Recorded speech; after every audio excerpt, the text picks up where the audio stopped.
बिना सत ज्ञान हंसान तो मिले रे काया माया हो ज्ञान मिले रे।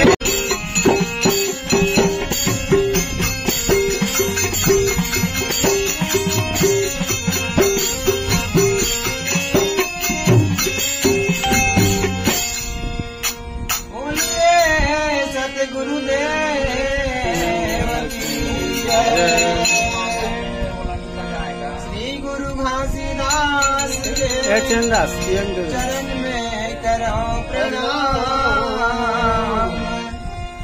आज श्री गुरु घासीदास के चरण में करो प्रणाम। श्रोता मंडल प्रेम से सब कहिया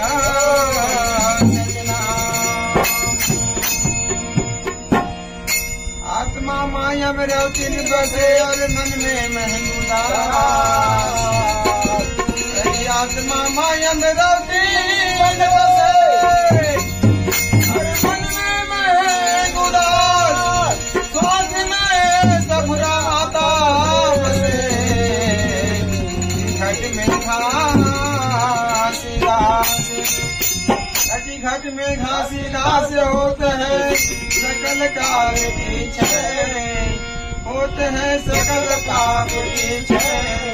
बारे बारे सब प्रेम से बोलो सत्य नाम साहेब।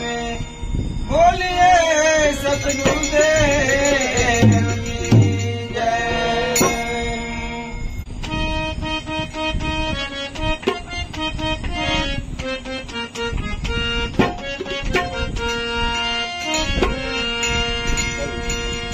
बिना सत ज्ञान हंसान तो मिले रे काया माया हो ज्ञान मिले रे।